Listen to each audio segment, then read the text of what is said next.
చందన గారు ఒకసారి ఇట్లాంటి మీరు కూడా ఎన్ఎస్యూఏలో కీలక పాత్ర పోషించారు.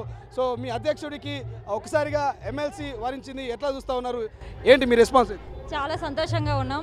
ముందుగా రాహుల్ గాంధీ గారికి థ్యాంక్ యూ చెప్తున్నాం. మా విద్యార్థి లోకం నుంచి, మా ఎన్ఎస్యూఏ తరఫు నుంచి, తెలంగాణ ఎన్ఎస్యూఏ నుంచి హృదయపూర్వక కృతజ్ఞతలు తెలియజేస్తున్నాం. మాకు ఒక అవకాశం ఇచ్చారు.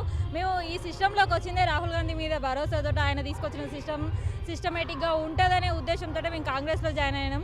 అదేవిధంగా ఇవాళ మా అధ్యక్షుడు ఆయన గోల్ని రీచ్ అయ్యాడు. ఎమ్మెల్సీ రావడం, ఎమ్మెల్యే రాలేదని కొంచెం మేము నిరాశపడ్డా కానీ ఎమ్మెల్సీ అవకాశం ఇచ్చినందుకు రేవంత్ అన్న గారికి కానీ, బట్టి గారికి కానీ, ఉత్తమన్న గారికి కానీ, ఇదే విధంగా సపోర్ట్ చేసిన మా కన్నయ్య కుమార్ కానివ్వండి, ఆల్ ఇండియా ప్రెసిడెంట్కి, నేషనల్ ప్రెసిడెంట్ గారికి, రాహుల్ గాంధీ గారికి, ప్రియాంక గాంధీ గారికి, సోనియా గాంధీకి, ఎంటైర్ కాంగ్రెస్ పార్టీ మొత్తానికి మేము కృతజ్ఞత తెలియజేస్తూ ఇదే ఒక ఉత్సాహంతో, ఇంకా రెట్టింపు ఉత్సాహంతో మేము రేపు జరగబోయే మొన్నటిదాకా ప్రతిపక్షంలో ఉన్నాము, ఇవాళ పాలకపక్షంలో ఉన్నాము. నిన్నటి వరకు ఏం జరిగింది, విద్యార్థుల పక్షాన ఎలాంటి అన్యాయం జరిగింది కేసీఆర్ గవర్నమెంట్ అనేది ప్రతి విద్యార్థికి తెలియవచ్చేటట్టుగా చెప్తాము. నిరుద్యోగం ఎందుకు ఈ రాష్ట్రంలో ఇంత విధంగా పేరుకుపోయింది, దీనికి భర్తీలు ఉన్నా, ఖాళీ ఉన్నా కానీ భర్తీ చేయకుండా ఏ విధంగా మభ్యపెట్టిండ్రు, విద్యార్థులకు ఏ విధంగా నష్టం చేసిర్రు, నిరుద్యోగం ఎందుకు ఈ విధంగా చేసిర్రు అనే దాని మీద ప్రతి ఒక్క విద్యార్థిని కలుస్తాము. వాళ్ళకి మా యొక్క కాంగ్రెస్ పార్టీ చేసేది తెలియజేస్తాము. గతంలో కేసీఆర్ చేసింది కూడా వాళ్ళ దృష్టి తీసుకొస్తాము. ఇవాళ రాష్ట్రాన్ని అప్పుల కుప్పగా చేసి పరిపాలించడానికి కూడా ఎలాంటి నిధులు కానీ లేకుండా మొత్తం అయిపోగొట్టేసి ఖాళీ కుండని ఇవాళ మా చేతికి అందించారు. కానీ మేము భయపడిపోయేది లేదు. కంపల్సరీ కేసీఆర్ చెర్లగూడ జైలుకి వెళ్ళాల్సిందే, అక్కడనే వాళ్ళు ఉండాలి. అయ్యా, కొడుకు, బిడ్డ, అల్లుడు నలుగురికి ఊసలు లెక్కించే వరకు, ఊసలు లెక్క పెట్టే వరకు మేము ఊరుకోము.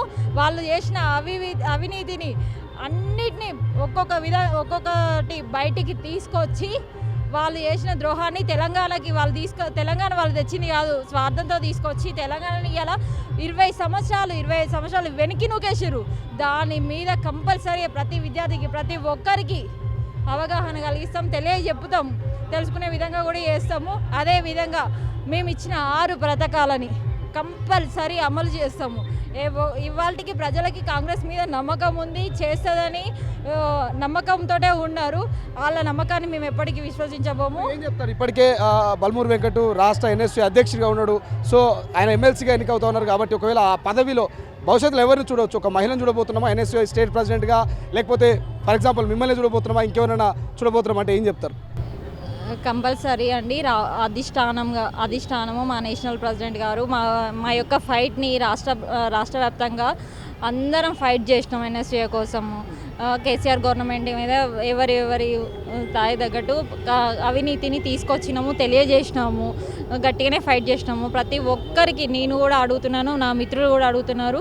అధిష్టానం ఏ నిర్ణయం తీసుకున్నా కానీ మేమందరం కట్టుబడి ఉంటాం. దానికి మేము తృప్తిగానే ఉన్నాం.